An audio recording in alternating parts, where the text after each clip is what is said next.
I want to talk a little bit about maintenance before we go to work. First thing I do with my saw is I like to give it a visual inspection. Visually, I'm looking for nuts, cracks, housings, loosened up bolts, those kind of things, leaking fuels, duct tape, anything out of the ordinary that shouldn't be part of the saw. I always like to tap the muffler before I go to work because they get hot and cold and hot and cold. There's a lot of expand, contract going on, and they loosen up. So I might want to make sure that that's nice and tight. Fuel, you want to use 89 octane fuel or higher. Mix it to the ratio that it is stated as. 50-1 being 50 parts gas, 1 part oil. You don't want to mix it less or more. You want to mix it according to what the manufacturer's instructions tell you to do. There are also good can fuels that are 95 octane that have the mix right in them, and they do not have ethanol, and they are a good source of fuel as well. Bar oil. Bar oil will go into the front of the saw. You want to use bar oil because, first of all, bar oil is delivered to the top saw through this hole here.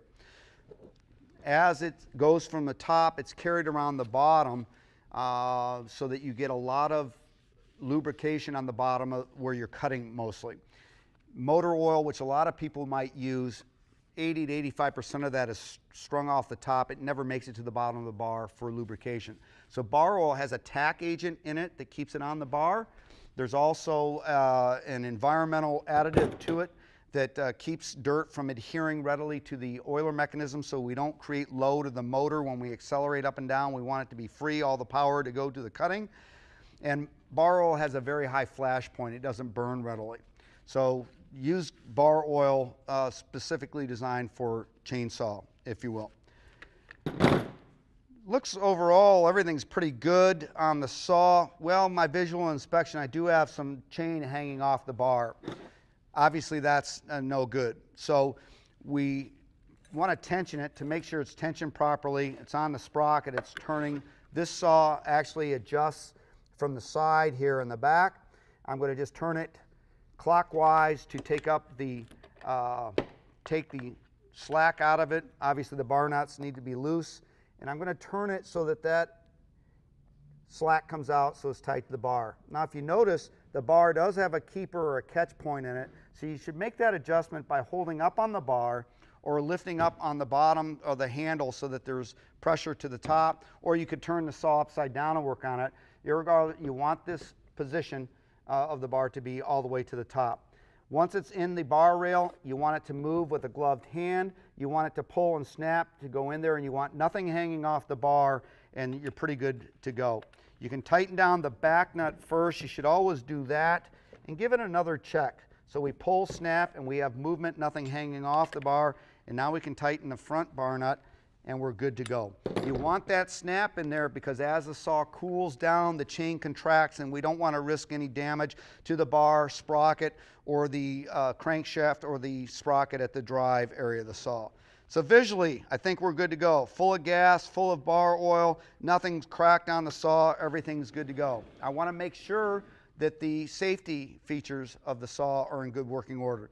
The chain brake has to activate, has to deactivate freely. So you have a moving chain. With the brake on, you have a non-moving chain. You also want to make sure that your throttle interlock is intact. Throttle interlock is a device on the rear handle that does not allow activation of the throttle unless your hand is directly on it to activate. It also, by putting your hand on it, pulls the chain, keeps the chain close or in the front area of the operator, if you will. It's part of the ergonomic outset design of the handle. When you put your hand on it, it tends to create a situation where that bar is working in front of you. Chain catcher pin.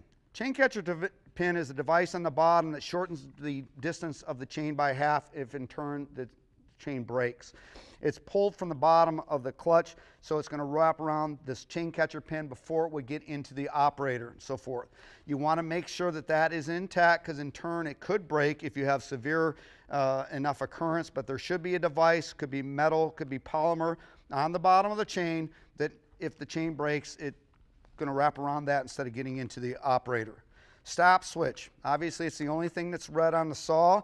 It should be activated to stop the saw. You don't want to use the choke to stop the saw. You want to make sure you have a functioning stop switch that is on the saw, and down to stop it. AV system, the anti-vibration system, the springs are intact and we don't have anything that's broken. Good handle adjustment to the frame, so we're good to go in that respect. Spark arrestor screen could be a maintenance item. You can, most saws crack the chain brake forward and it gives you visual access to the spark arrestor screen or a chance to take the little screw out and replace the screen. You shouldn't burn those screens. If you're going to reuse it, you should scrape it with a wire brush. Burning it creates fatigue to the little mesh screen and it can break off and get into the intake and create some problems. So you want to have a working spark arrestor screen on there that prohibits a spark from getting out of the exhaust onto the ground to where it could create a fire hazard. So visually, we're good to go, and our safety features seem to be good and intact. The third thing we want to do is check our air filter. And I don't want to insult anybody, but an air filter, which seems to be the most common maintenance item, oftentimes is the most overlooked. When you pull off the top cover, this is before you take the filter off. It is a really good time to either brush the fins and the flywheel so that we create not a barrier that creates insulation of wood and chips and so forth, so that that heat dissipates. That's the cooling system of the saw, along with the oil mixed with the gas properly, so we're good to go. If you have compressed air, spraying it out works really good. If you have a dirty filter and you need to take it off, set the choke on the saw, because the choke will close the throttle plate or throttle plates. This is a very advanced design. It's got two, but it creates a barrier such that if you drop dirt as you're pulling the filter off the saw into the body, you can lightly blow it out. You have some barrier before it gets into the motor. To check the air filter, I'm just going to hold it up to light, and I can see light passing through it. So we're good to go. This is a flocked air filter, F-L-O-C-K-E-D. It's a paper filter with a coating around it. So most people would tend to brush this. Brushing's okay. You want to do that lightly because you can brush the flocking material off, and in turn you can brush the dirt further into the filter. So blowing it might be an option. Obviously, blowing it would be blow inside out with light air. If you put too much air pressure onto the filter, you can open up the pores and you reduce the micron rating of the filter, and it's not going to filter that light sand that would get into the carburetor, create problems with starting and or performance with issues down the road. The best way I find to clean an air filter, because you get a lot of carbon around it and a lot of other things other than just the dirt, the wood chips or dust, is to take a coffee can, fill it up 3/4 of the way with warm water, put maybe 8 drops of dish soap, just normal detergent dish soap in it, and drop that in and soak it for about a half an hour. Pull it out and rinse it, and let it set on the shelf for 24 hours to dry. So that's the problem, that drying period. So obviously common sense says that another filter around as a backup is good sense, if you will. A chainsaw this size will take in more air in 60 seconds than I will breathe in 10 hours in a day. So you can understand how critical and how important the air filter is, and air getting in so that it can be mixed with the right amount of fuel for proper performance. So we got our visual inspection, our safety features are intact. We've got our air filter clean, and we want to now look at the bar, chain, and the sprocket. So to take the bar off, I'm just going to take the bar nuts to the back. We'll loosen those up. Pull the side cover off.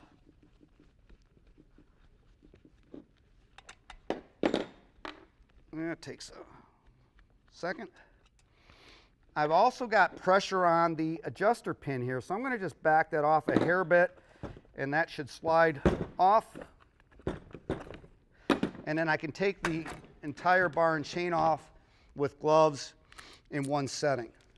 So now I've got the bar and the chain off. First thing I do with my bar is I sight down it to make sure it's flat on the top. Those bar rails tend to V out a lot with the chain running through there. They tend to wear, so you want that surface to be flat. I see a lot of folks trying to flatten those out with a flat file, which creates more harm than good. Really a great tool to have is a 90-degree file guide, which just sits right on the bar at a 90-degree angle then, and allows you to take that top rail down to make it perfectly flat. You can also do the burrs. You get some burrs on the sides of the saw that create an area that's wider than the cut itself. We call that the kerf. So you can take that off as well. So there's really 6 surfaces you can do with your 90-degree rail dresser: the sides, the tops, 6 surfaces totally. Now, at a minimum, I'm good now with a flat file working just on the edge of your tailgate, of using a flat file to take that burr down. That's perfectly fine, but it's really tough to get that top rail to be flat. We want to get the grit out of the inside of the rail, because as the chainsaw is running, it tends to run up higher and higher out of the rail, and it creates a lot more movement of the chain than what we want to work properly.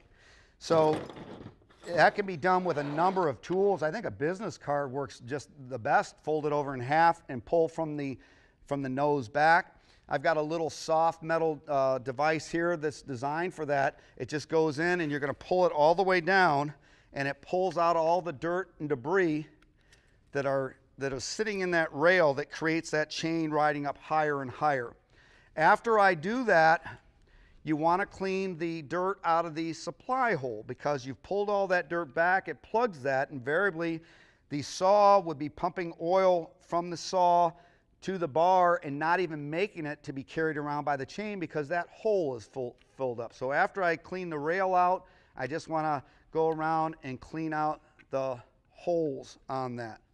The sprockets on the bar should be rounded. They shouldn't be pointy. You want a round nature. You don't want a pointy, sharp like a throwing star. That would tell you that your sprocket is in good shape.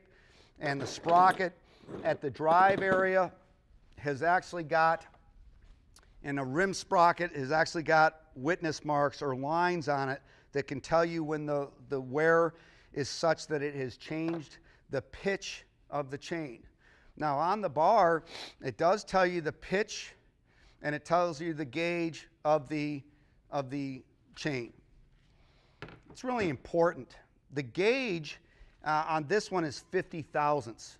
And what gauge is think of it very much just like wire gauge. It's the thickness of the tooth that fits down into the chain, or into the bar, excuse me, or it's the inside diameter of the bar rail.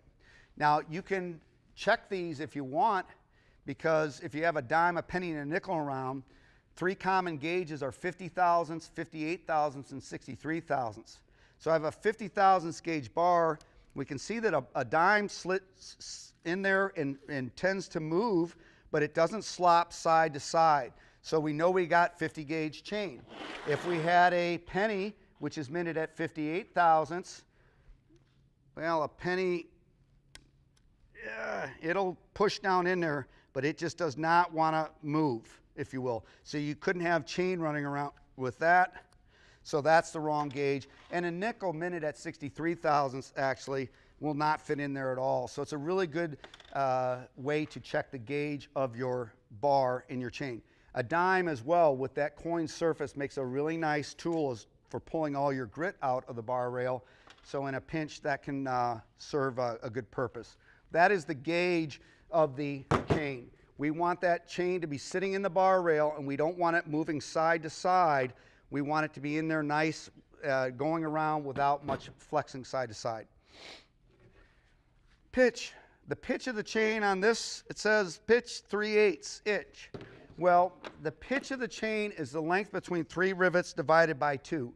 If you take center to center of 3 of those rivets, divide it by 2, you get 3/8 of an inch.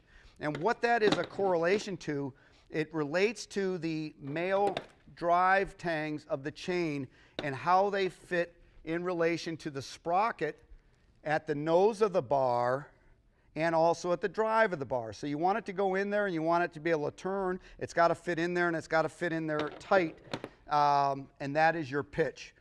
The pitch also, there's a correlation of the chain, the file size to the pitch of the chain.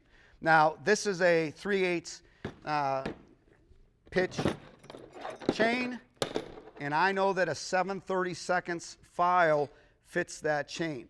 You can find that out from your dealer or in your owner's manuals or online. Another easy thing to remember is that the right file for your chain is 1/5 or 20% over the top of the tooth. You don't want it to go down below and start hooking that tooth. We'll talk about that in just a second.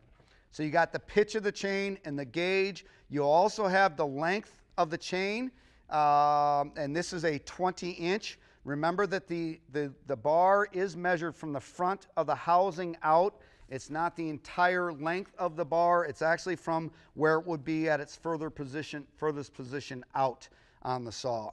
And drive lengths, this is 72 DL drive lengths. We measure the chain by these drive tangs on the bottom because the pitch being longer or shorter will create more or less teeth on the top for cutting, but it's never going to create more or less teeth, or the drive tangs on the bottom. They're always going to be the same for the same pitch of the chain, if you will.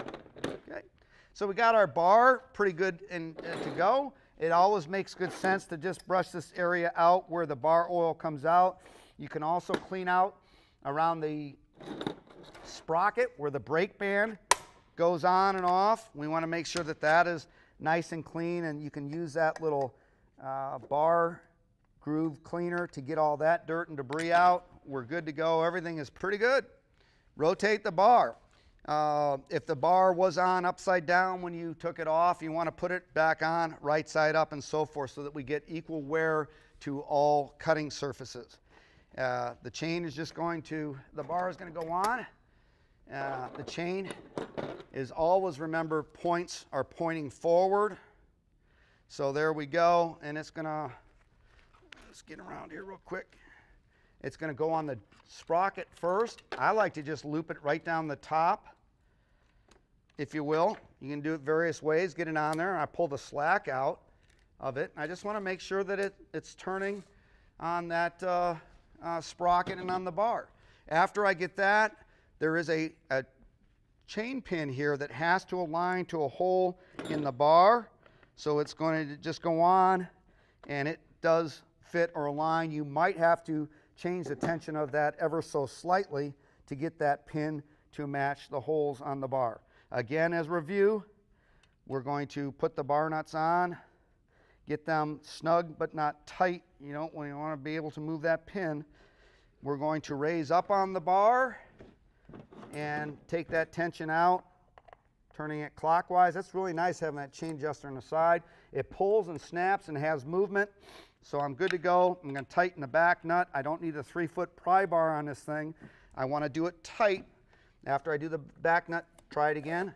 I got movement. Now I can go ahead and tighten up the front nut, and I am good to go. Regarding the chain, the most important part of maintenance, probably aside from the safety features, is the chain. Before I go to work, I take a look at the top down and from the side, and I can tell you that that chain is sharp. And I know chain is a feel thing for most of you. You know when it's sharp or whatever, but we want to make that correction maybe in the shop or before we get out to the back 40, and then we're out there and we got dull chain and we got to go all the way back, or we don't have the tools. We want to make sure we check it before we go to work. What I'm looking at from the top down is essentially the top plate angle. This line here has to mimic the line at the back of the tooth. Now, all of our saws have this line which tell you the angle that you want to keep this file, the chain filed at, and also how far back you can file before you can't file anymore. So that's a great tool, a great guide to have for filing chain. I'm also, from the top down, not only am I looking, is that line parallel to this, but I'm also looking at, do I have a sharp point? The point is the first thing into the wood, and the point will get rounded. It won't be pointy when you're looking down at the top when it is dull. From the side, I'm looking at, this is the depth gauge. Is the depth gauge lower than the top of the point?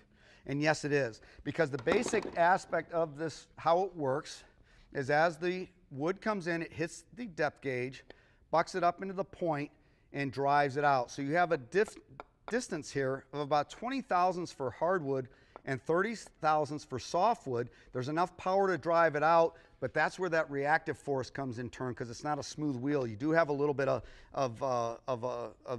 give to it, if you will.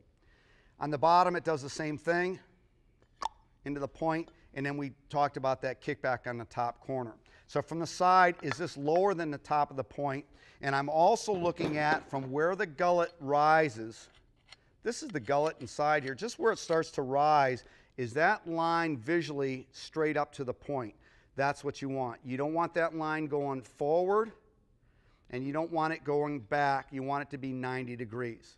So again, in review, top plate, depth gauge, the point, the side plate at 90 degrees, and if you have the right file, 20% or 1/5 over the top of the tooth creates a radius in this tooth of about 45 degrees, which is the line underneath here. Those are all the 5 parts. Depth gauge controls the depth, the point does the cutting, the top plate is angled down at about 8 degrees, which moves the chain engineering-wise to the outsides, so it creates a cut that is wider than the bar and the chain and the rivets itself. And the depth gauge has to be lowered after it's filed down, because you notice that the tooth slopes to the back. What happens as it comes up into the point, we have to have it sloping back to begin with. So as the depth gauge raises it up, it's now going through my wood flat and straight. It doesn't hit the back of the wood, creating a lot of chatter. If it was straight to begin with and not slope back, the wood would hit the depth gauge up, and you can see it, the wood, as it's trying to clear over the back of it, it's going to hit the back of the tooth. It creates a lot of chatter.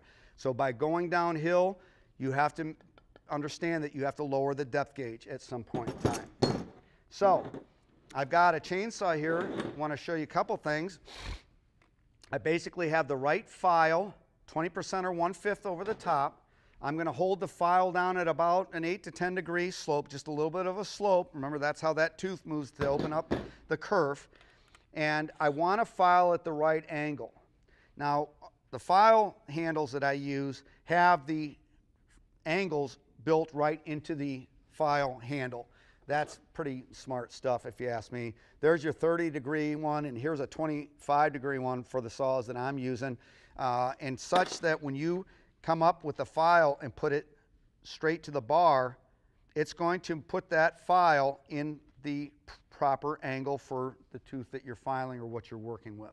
So that makes a lot of sense. So the right file, angled and down, stroking forward and releasing back. You don't want to stroke up and pull back, because it changes your angle, because it bites, the point of the tooth bites onto the file, and it also ruins your file, because files are directional. They're made to go one direction only. So when you go up and back, it's clearing the file shavings out, but it's not ruining the file. You're going to do that as many times until you get a straight line to the point. One of the problems is hand filing is pushing down instead of pushing towards the motor. You don't want to go down, we want to go back this way. And there are a number of tools that are available that help you with that action. This is a file guide, and the file guide is designed, it's a bar around a round file. When it goes on the bar, all you have to do is stroke it, because you cannot push down into the tooth, because these bars stay up on top. Makes a lot of sense. It also has lines on it that tell you the right angle for filing, so it really helps you keeping that top plate angle at the right angle for your particular situation.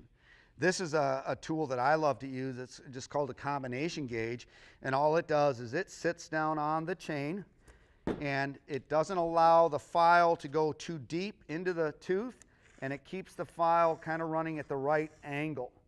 It's called a combination gauge because after you have filed this tooth, you have to lower the depth gauge.